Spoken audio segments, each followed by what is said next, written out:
नमस्कार। आज हम सभी लोग वास्तविक संख्याओं से संबंधित वस्तुनिष्ठ प्रश्नों के बारे में जानेंगे। तो चलिए शुरू करते हैं। पहला क्वेश्चन है कि संख्या रेखा पर प्रत्येक बिंदु प्रदर्शित करता है। तो संख्या रेखा, ये संख्या रेखा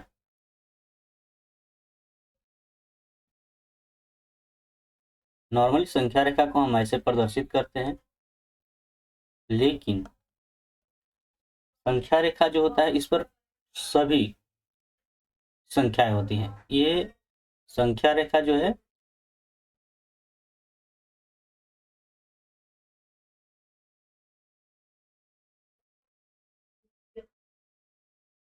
सभी संख्याओं का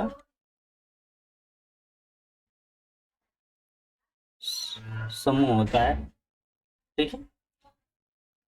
और इसको आप कह सकते हो या ये होता है वास्तविक संख्या, क्योंकि हम लिखे तो आप यहाँ संख्या रेखा पर प्रत्येक बिंदु प्रदर्शित करता है, तो आप ये कह सकते हो कि एक वास्तविक संख्या को, ये प्राकृतिक संख्या सिर्फ नहीं हो सकती, क्योंकि आप देख सकते हैं ये प्राकृतिक संख्या है, लेकिन यहाँ देखोगे तो ये पूर्ण संख्या हो जाएगी।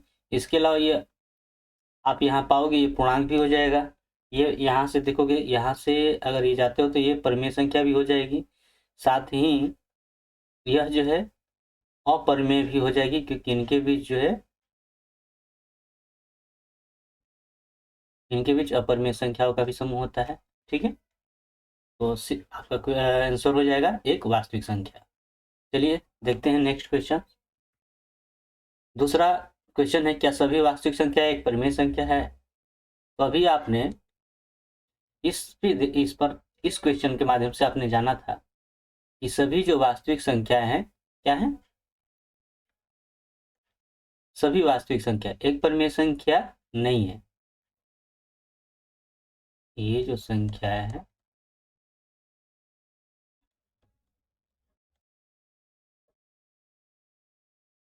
सभी वास्तविक संख्या एक परिमेय संख्या नहीं है, यहाँ पर देख सकते हो, क्योंकि ये परिमेय संख्या हो भी सकती है, साथ में यहाँ पे जो है इनके भी जो है अपरिमेय संख्या भी हो सकती है, ठीक है। क्योंकि आप ऐसे भी पढ़े होंगे कि वास्तविक संख्या जो है परिमेय संख्या और अपरिमेय संख्याओं का समूह होती है, ठीक है। तो वास्तविक संख्या एक परिमेय संख्या है तो नहीं, है ना। प्रत्येक परिमेय संख्या होती है, एक प्राकृतिक संख्या, एक पूर्णांक, एक पूर्ण संख्या, एक वास्तविक संख्या। तो देखिए परिमेय संख्या जो होती है वो होती है ये रूप में, परिमेय जो संख्या होती है p/q के रूप में होती है। यहाँ पर जो है इसके एग्जाम्पल आपके हो जाएंगे 0, 1, मतलब ऐसी संख्याएं हो जाएगी, ठीक।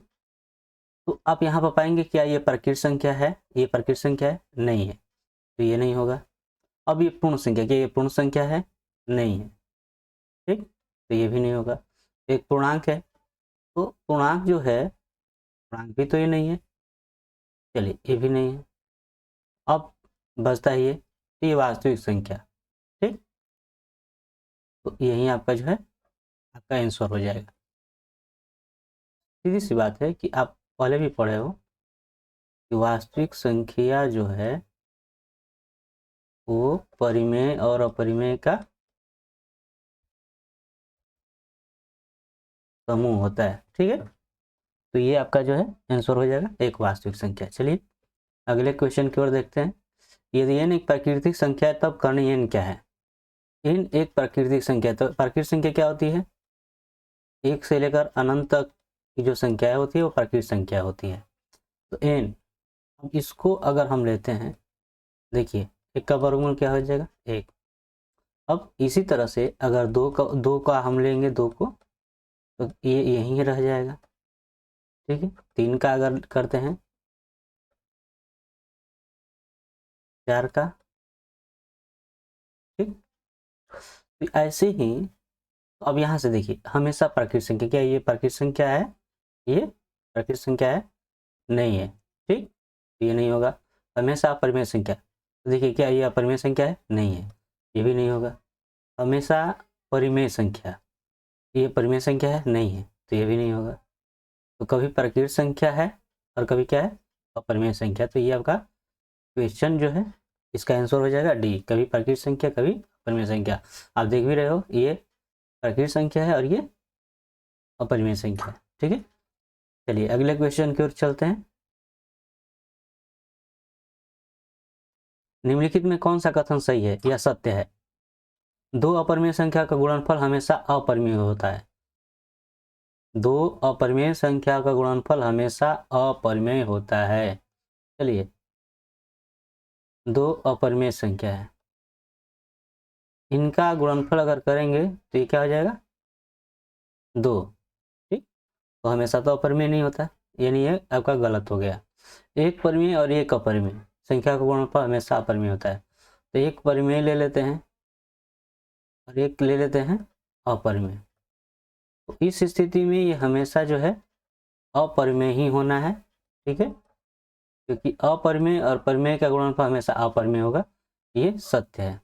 और हाँ, इनके देख लेते हैं। दो अपरिमेय संख्या का जोड़ कभी अपरिमेय नहीं हो सकता। तो अपरिमेय संख्या को कभी भी आप जोड़िएगा, कभी भी आप जोड़िएगा, ठीक है, ये अपरिमेय भी होएगा।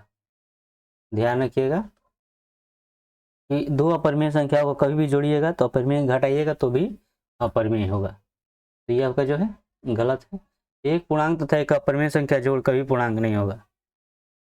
एक पूर्णांक तथा एक परिमेय संख्या का जोड़ कभी पूर्णांक नहीं हो सकता, ये सत्य। तो ये देखिए, इस बात को देखिए, पूर्णांक ये देखिए आपका एक पूर्णांक हो गया। और परिमेय संख्या को आप जानते हो कि ये जो है एक भी पूर्णांक परिमेय संख्या है ना, क्योंकि आप इसको ऐसे रख सकते हो। 0 भी क्या है? परिमेय संख्या, क्योंकि आप इस रूप में रख सकते हो। ठीक, तो मान लीजिए ये आपका जो है पूर्णांक हो गया और ये परिमेय, इनको जोड़ोगे तो क्या होगा? ये क्या हो गया? पूर्णांक। तो ये भी आपका गलत है। तो इस तरह से आपका सही आंसर जो है हो जाएगा, एक परिमेय और एक अपरिमेय संख्या गुणनफल हमेशा अपरिमेय होता है। चलिए अगले प्रश्न की ओर चलते हैं। यदि m एक धनात्मक पूर्णांक है तो धनात्मक विषम पूर्णांक का रूप क्या होगा?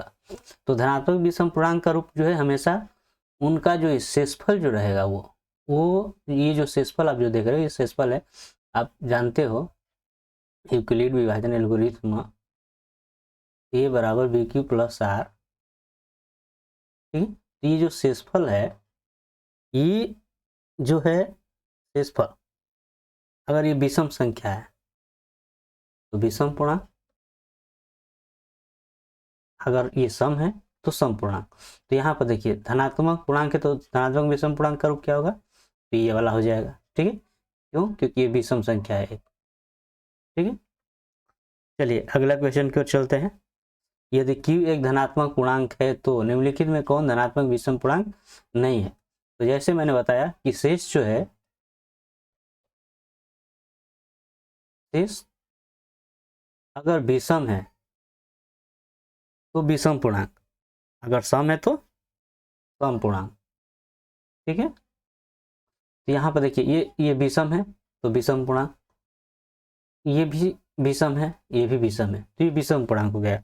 तो सम आप देख सके कि क्या है? सम है ना। तो ये आपका जो है विषम पूर्णांक नहीं है, ये वाला ये विषम पूर्णांक नहीं है। चलिए अगले क्वेश्चन की ओर देखते हैं। x पर घात n+1 का एक गुणांक x+1 है तो n निश्चित रूप से है। तो देखिए जैसे मैंने कहा था कि अगर ये क्या है, ये विषम संख्या है तो ये विषम पूर्णांक होगा, सीधी सी बात है, विषम पूर्णांक होगा। तो आप सीधे इस पर आ जाइए कि ये क्या है? विषम पूर्णांक है। चलिए अगले क्वेश्चन की ओर देखिए।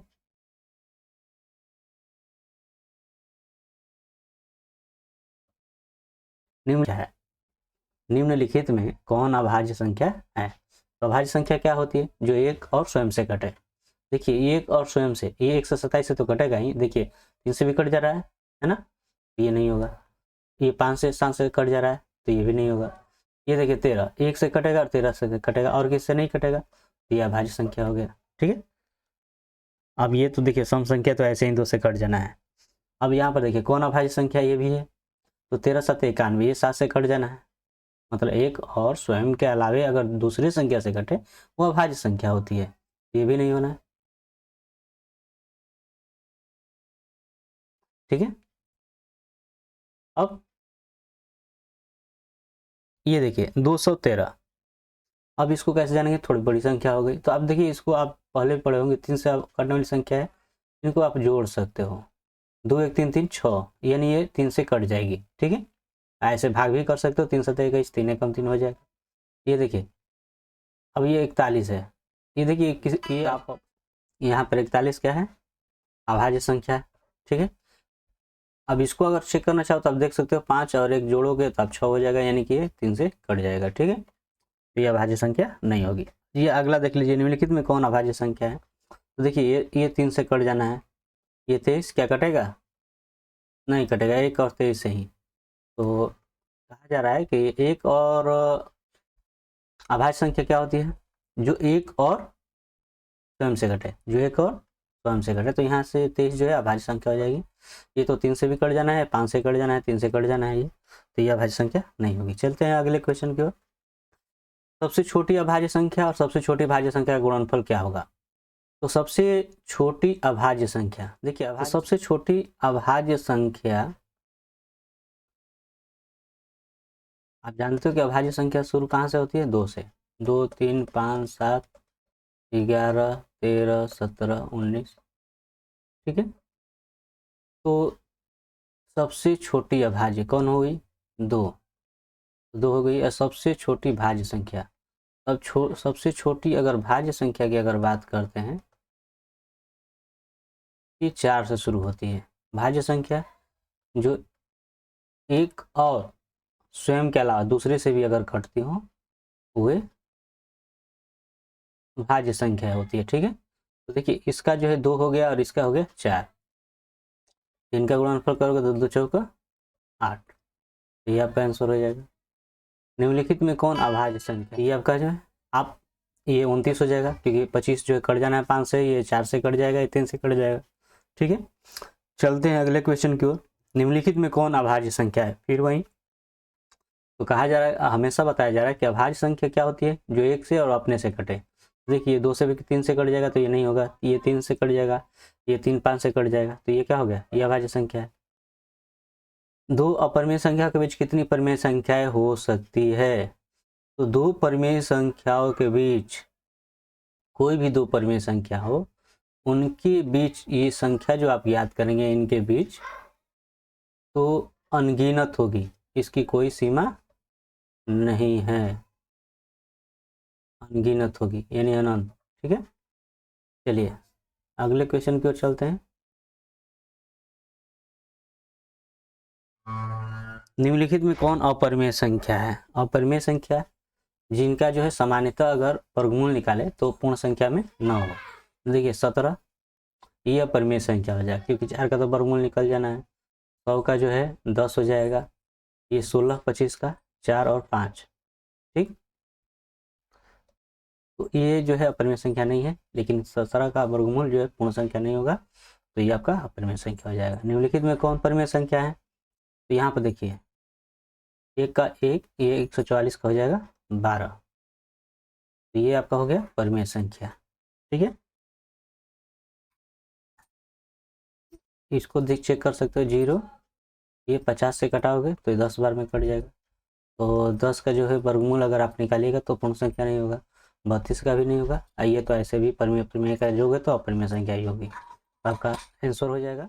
निम्नलिखित में से कौन परिमेय संख्या है, तो देखिए ये परिमेय अपरिमेय का जो है घटाव है, तो ये अपरिमेय होगा, ये भी अपरिमेय, अब इसको ये देखिए ये भी परिमेय है, अपरिमेय है, और इसको आप देखोगे ये कट जाना है, तो बचा क्या 2, तो 2 क्या हो जाएगा परिमेय संख्या, तो ये आपका जो ये सही हो जाएगा। अगला देखते हैं, एक अशून्य परिमेय और अपरिमेय संख्या का गुणनफल होगा, अशून्य परिमेय, अशून्य परिमेय अर्थात 0 को छोड़कर, यानी 1 हो सकता है, और अपरिमेय संख्या, इनका गुणनफल करेंगे तो हमेशा क्या होना है अपरिमेय, तो ये हमेशा अपरिमेय होगा। पाई बाई 3 है, तो देखिए पाई बाई 3, पाई एक जो है अपरिमेय संख्या है, और इसमें आप किसी संख्या से गुणा जोड़ घटाव आप करते हो तो ये हमेशा क्या रहेगा, अपरिमेय, तो ये आपका अपरिमेय होगा।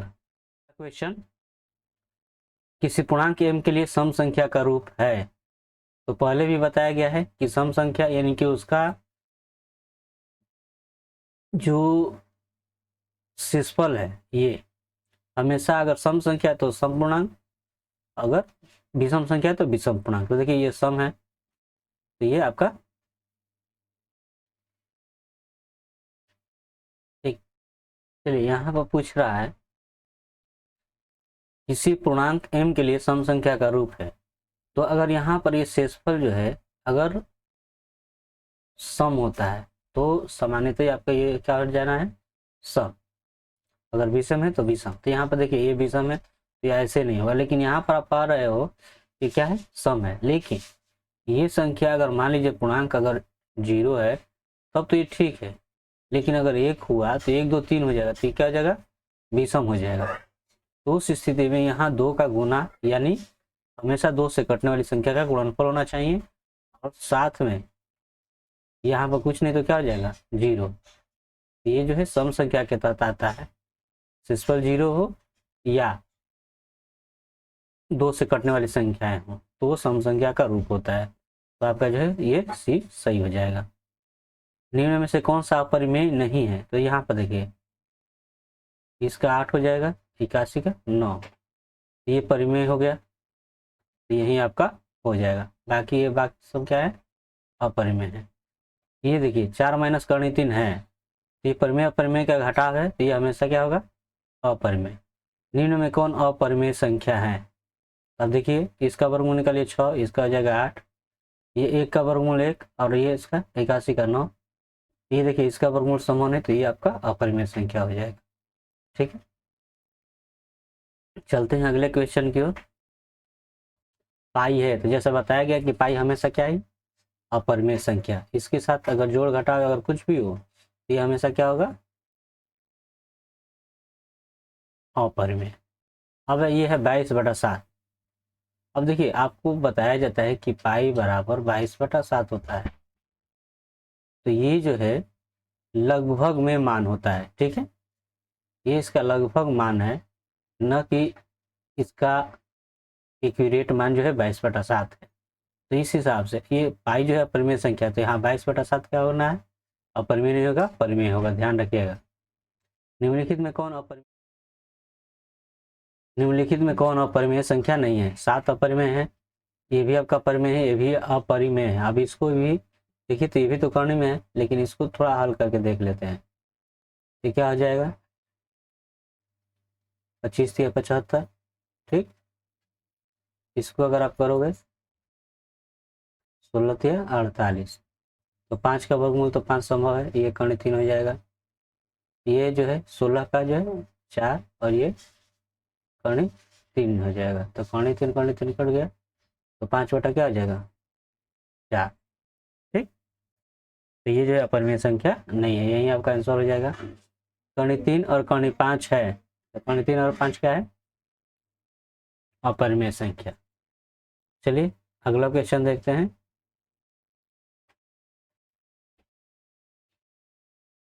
ये आप देखिए, ये परिमेय संख्या है या पूर्णांक संख्या या अपरिमेय संख्या, इनमें से कोई नहीं। अब देखिए इसका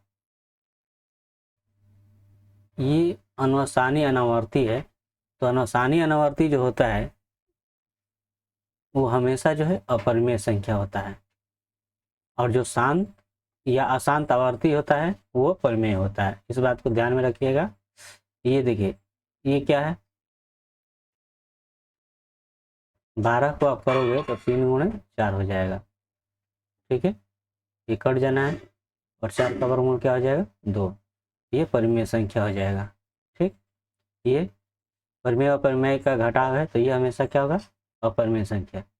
ये देखिए ये शांत निरूपण है, इसका दशमलव प्रसार अगर देखो तो शांत है, तो क्या होगा?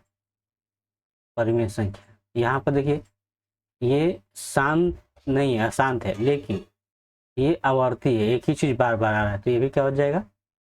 परिमेय संख्या। 1/7 है, तो ये परिमेय का जो है भागफल है, तो ये भी क्या हो जाएगा? अपरिमेय संख्या। चलते हैं अगले क्वेश्चन की ओर। ये 5√2 है, तो ये क्या होगा? अपरिमेय संख्या। ये देखिए शांत दशमलव निरूपण है, तो ये हो जाएगा परिमेय संख्या। निम्नलिखित में कौन विजातीय है? तो देखिए 2/3 क्या है? परिमेय है। इसको आप देखोगे 5 हो जाएगा वर्गमूल, इसका हो जाएगा 7।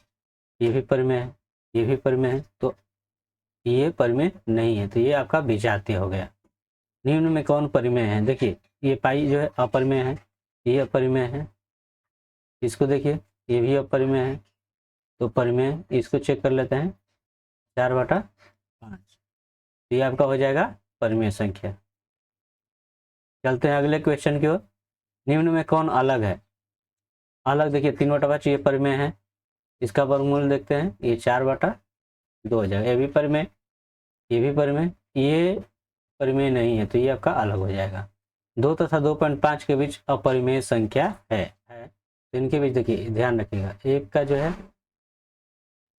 2 का वर्ग 4, 3 का वर्ग 9, 4 का वर्ग 16। तो आप देख रहे हैं 2 और 2.5 के बीच पूछ रहा है, मतलब 2 और 2.5, तो 2 और 3 के बीच एक तरीके से, ठीक है, यानी 4 और 9 के बीच में। तो 4 और 9 देखिए ये बड़ा है 9 से, ये नहीं होगा, ये तो ऐसे ही बड़ा है, ये ऐसे ही बड़ा है, तो कौन हुआ? ये आपका जो है परिमेय संख्या हो जाएगा, जो 2 और 2.5 के बीच होगा। अब देखिए ये एक परिमेय संख्या है, चेक कर लेते हैं। देखिए a + b a - b, तो क्या आ जाएगा? a का स्क्वायर और माइनस b का स्क्वायर, तो 3 3 9 और इसका हो जाएगा 3, तो ये 6, तो क्या हो गया? परिमेय संख्या। तो ये बात सही है, तो आपका हो जाएगा। चलते हैं अगले क्वेश्चन की ओर, हो जाएगा। चलिए अगला क्वेश्चन, 80 का परिमेयीकरण गुणांक। तो देखते हैं 80 का परिमेयीकरण करते हैं, इसका गुणनखंड करते हैं। तो 80 का आप गुणनखंड अगर कीजिएगा, 2 चौका 8, 2 से ये कटाइएगा 20, 2 से 2 5 10 और 5 1 5, तो आपका हो गया 1 2 3 4 5। तो देखिए इसका ये निकल जाएगा बाहर, और इसमें वजन है 5, ठीक, मतलब 4√5। अब इसका परिमेयीकरण करना होगा तो किससे कीजिएगा? तो 5 से गुणा कीजिएगा, ठीक है, 5 से, तभी आपका हो जाएगा 4 5 और 20। तो इस हिसाब से आपका परिमेयीकरण गुणांक क्या हो जाएगा? कर्ण 5, ठीक। चलते हैं अगले क्वेश्चन की ओर। ये कर्ण 12 का परिमेयीकरण गुणांक है, तो देखिए 12 का उसी तरह से आप करोगे, 2 दूनी के 4 शर्त 12, तो 2 का तो यहाँ पर निकल गया ये वर्गमूल, 3 का नहीं, यानी कि इसका परिमेयीकरण करना होगा तो 3 से गुणा करना पड़ेगा, तो ये आपका होगा परिमेयीकरण गुणांक 3, ठीक है।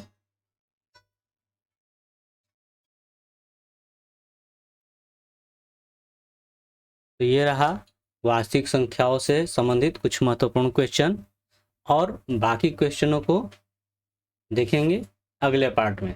तब तक के लिए धन्यवाद।